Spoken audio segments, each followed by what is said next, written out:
कि आज के दिन जो सरकार है, केंद्र की सरकार, राज्य की सरकार, इन सरकारों को आपने अच्छी तरह भली भांति देख लिया, इनको आजमा लिया। आज के दिन महंगाई आसमान को छू रही। गैस सिलेंडर जो कि 400 रुपए का था हमारे समय में, यूपीए के समय में, आज 1200 का हो गया।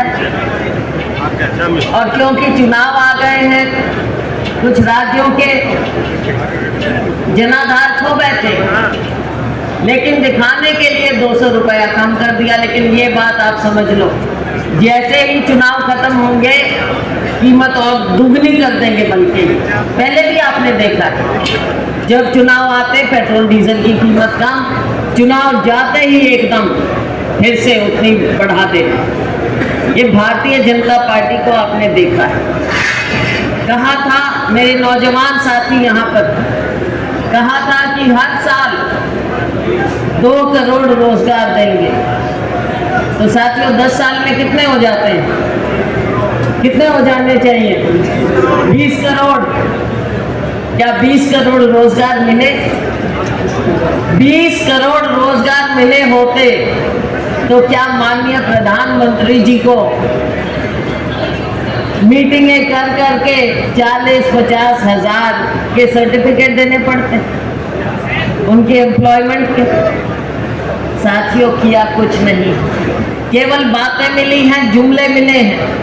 हाँ, एक चीज और मिली है जिसके लिए उनका हम धन्यवाद करना चाहेंगे, आप सभी करना चाहेंगे। 15 लाख रुपए जरूर आप सबकी जेब में डाल दिए उन्होंने, तो इस चीज का तो आप जरूर धन्यवाद करना माननीय प्रधानमंत्री जी का।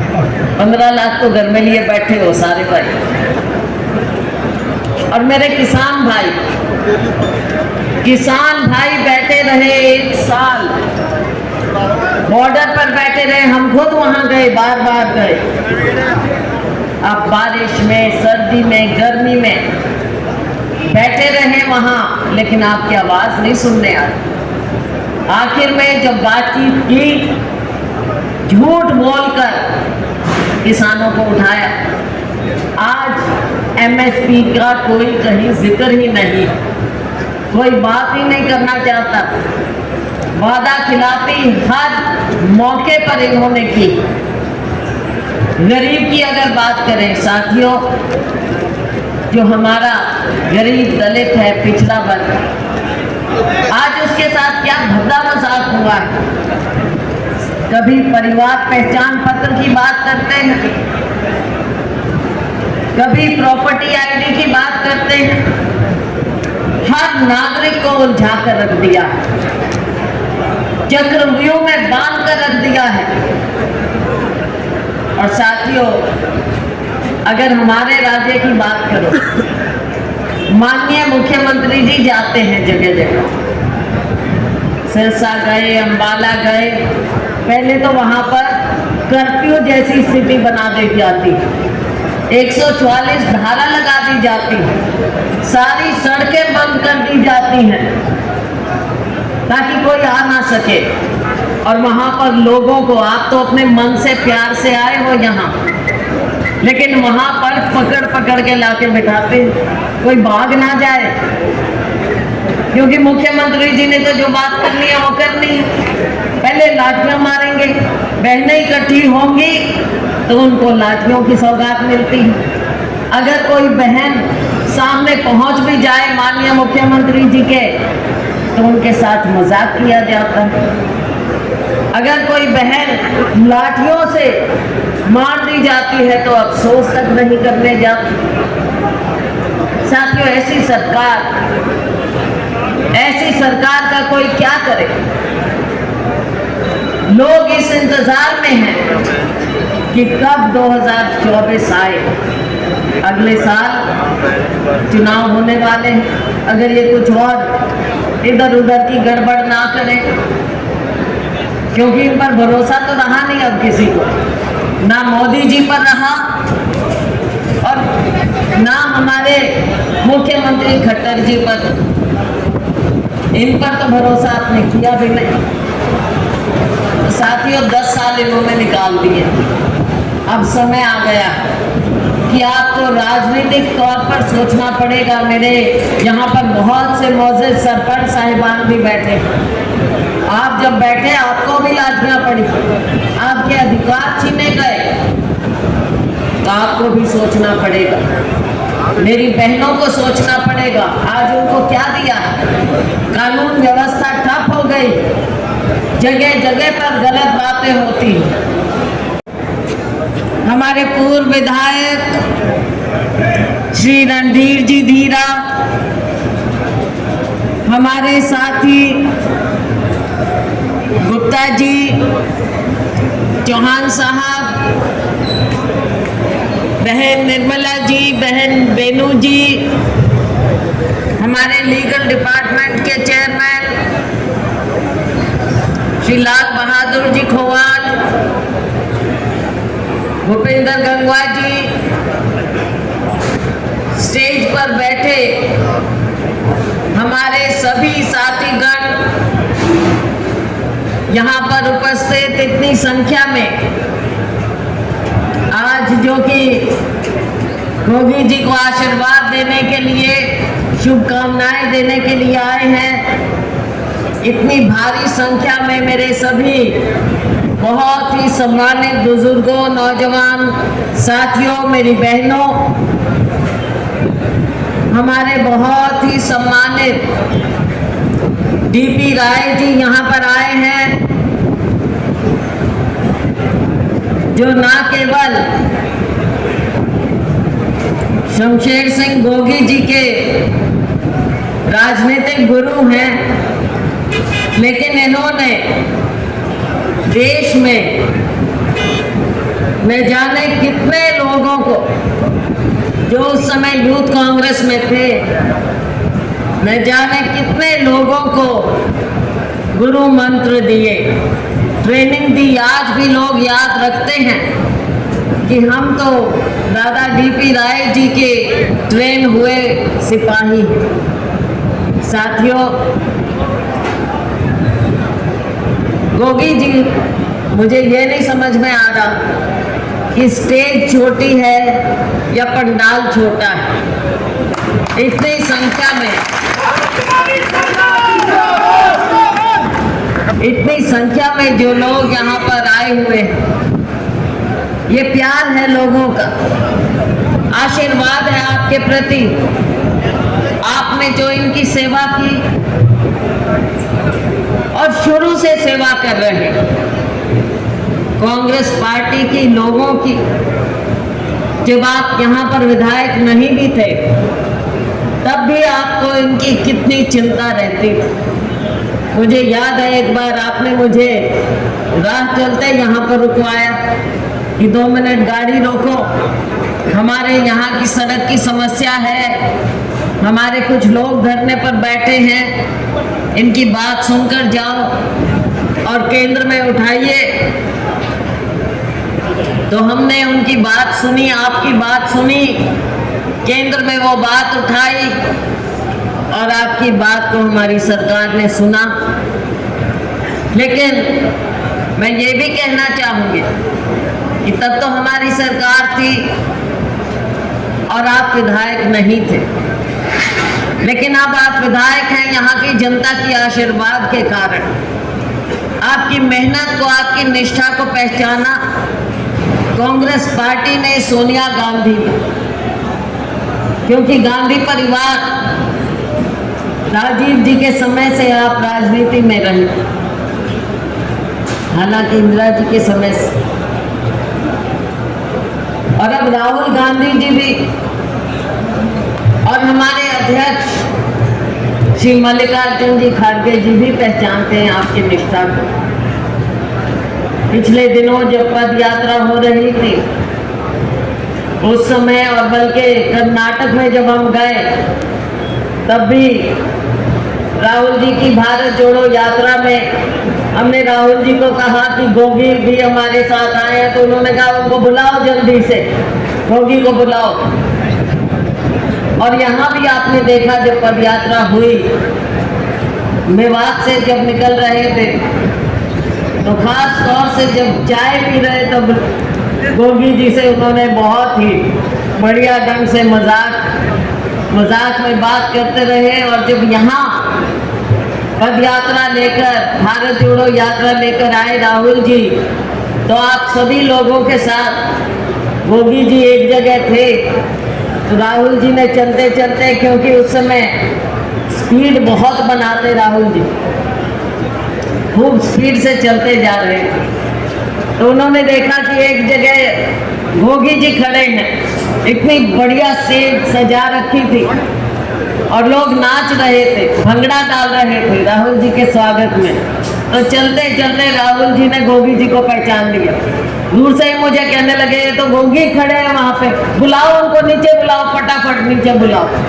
तो दूर से ही पहचान राहुल जी ने की। मतलब कहने का ये है साथियों कि निष्ठा से इन्होंने आपका साथ दिया, हमारा साथ दिया, कांग्रेस का साथ दिया। और जो निष्ठा से लगा रहता है, मन से लोगों की सेवा करता है, लोग भी उसको पहचानते हैं। जब वातावरण दूषित हो जाता है, चारों ओर तरह तरह की बातें होती हैं, स्कैम पर स्कैम होते हैं, घोटाले पर घोटाले होते हैं, तो लोग ढूंढते हैं कि हमारा एक अच्छा नुमाइंदा हो, ईमानदार नुमाइंदा हो। और गोगी जी ना केवल ईमानदारी से आपकी सेवा कर रहे हैं यहाँ, लेकिन इनकी आवाज़ जब विधानसभा में बोलते हैं, लोग तो कहते हैं कि टाइम चाहिए, लेकिन गोगी जी अपने आप ही टाइम ले लेते हैं आप लोगों की आवाज़ उठाने के लिए। और जैसे तैसे भी मिल मिला के प्रेशर डाल के इस सरकार पर, क्योंकि ये सरकार तो बहुत आपने देखा है गूंगी बहरी सरकार है, लेकिन गोगी जी उनके ऊपर इतना दबाव डालते हैं कि अभी भी काम करवा के ले आते हैं अपने हल्के के लिए। साथियों, जिसका नुमाइंदा ऐसा हो उसको तो संभाल कर रखना चाहिए। और गोगी जी से जब हम कहें कि गोगी जी आज इधर प्रोग्राम में आ जाओ, तो कहते हैं अच्छा मैं तो हल्के में जाना था। पहली चिंता इनको अपने हल्के की हो, बाकी बातें बाद में। तो हमें खुशी है साथियों कि आज इनके जन्म दिवस के अवसर पर आप सभी लोग यहाँ पर मौजूद हुए। बहुत से लोग आ रहे हैं, जा रहे हैं, खुशी का माहौल है, त्योहार का सा माहौल है। ऐसे माहौल में दो बात और कहना चाहूँगी कि आज के दिन जो सरकार है, केंद्र की सरकार, राज्य की सरकार, इन सरकारों को आपने अच्छी तरह भली भांति देख लिया, इनको आजमा लिया। आज के दिन महंगाई आसमान को छू रही। गैस सिलेंडर जो कि 400 रुपए का था हमारे समय में, यूपीए के समय में, आज 1200 का हो गया। और क्योंकि चुनाव आ गए हैं, कुछ राज्यों के जनाधार खो बैठे, लेकिन दिखाने के लिए 200 रुपया कम कर दिया। लेकिन ये बात आप समझ लो, जैसे ही चुनाव खत्म होंगे कीमत और दुगनी कर देंगे। बल्कि पहले भी आपने देखा, जब चुनाव आते पेट्रोल डीजल की कीमत कम, चुनाव जाते ही एकदम फिर से उतनी बढ़ा देगा। ये भारतीय जनता पार्टी को आपने देखा है। कहा था मेरे नौजवान साथी यहाँ पर, कहा था कि हर साल 2 करोड़ रोजगार देंगे। तो साथियों 10 साल में कितने हो जाते हैं?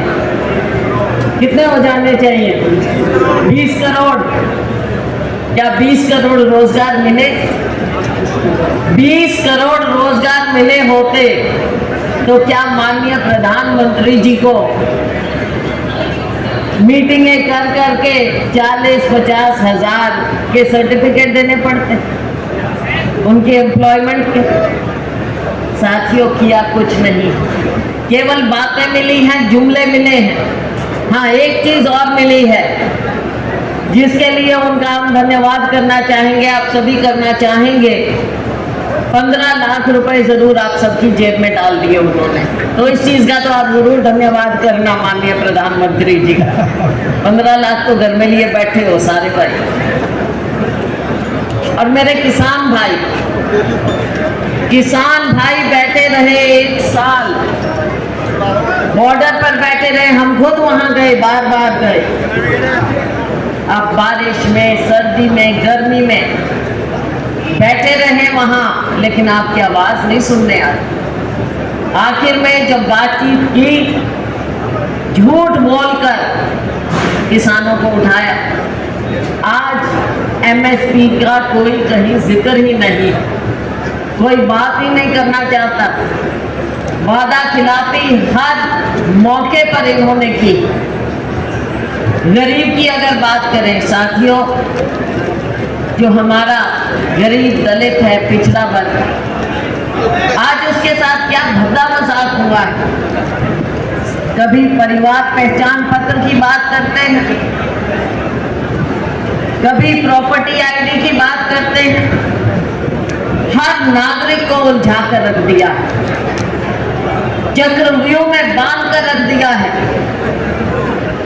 और साथियों, अगर हमारे राज्य की बात करो, माननीय मुख्यमंत्री जी जाते हैं जगह जगह, सिरसा गए, अंबाला गए, पहले तो वहां पर कर्फ्यू जैसी स्थिति बना दी जाती, 144 धारा लगा दी जाती, सारी सड़कें बंद कर दी जाती हैं ताकि कोई आ ना सके। और वहां पर लोगों को, आप तो अपने मन से प्यार से आए हो यहाँ, लेकिन वहां पर पकड़ पकड़ के लाके बिठाते, कोई भाग ना जाए, क्योंकि मुख्यमंत्री जी ने तो जो बात करनी है वो करनी है। पहले लाठियां मारेंगे, बहनें इकट्ठी होंगी तो उनको लाठियों की सौगात मिलती है। अगर कोई बहन सामने पहुंच भी जाए माननीय मुख्यमंत्री जी के, तो उनके साथ मजाक किया जाता है। अगर कोई बहन लाठियों से मार दी जाती है तो अफसोस तक नहीं करने जाती। साथियों, ऐसी सरकार का कोई क्या करे। लोग इस इंतजार में हैं कि कब 2024 आए। अगले साल चुनाव होने वाले हैं, अगर ये कुछ और इधर उधर की गड़बड़ ना करें, क्योंकि इन पर भरोसा तो रहा नहीं अब किसी को, ना मोदी जी पर रहा और ना हमारे मुख्यमंत्री खट्टर जी पर। इन पर तो भरोसा आपने किया भी नहीं। तो साथियों, 10 साल इन्होंने निकाल दिए।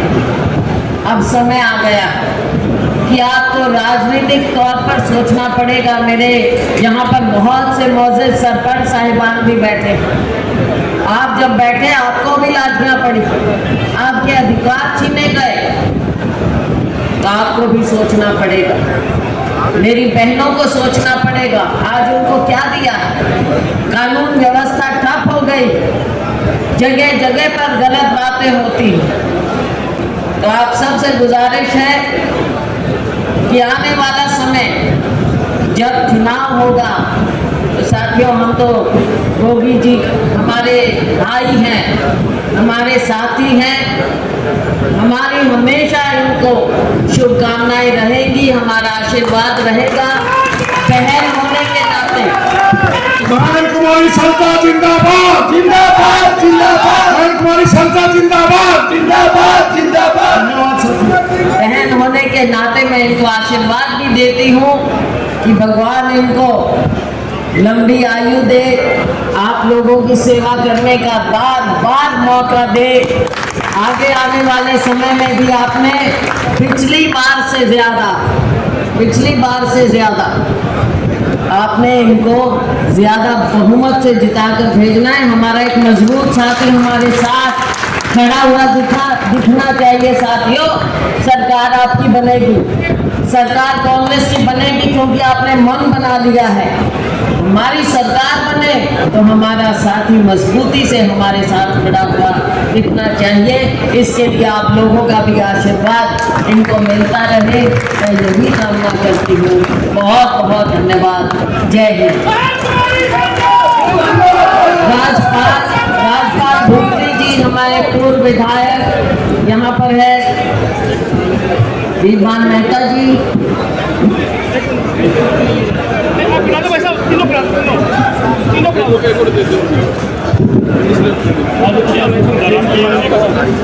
सभी ऐसे ही बैठे रहे, सभी अभी भी ऐसे ही बैठे रहे। आदरणीय डीजी राजू जी, उनका स्वागत।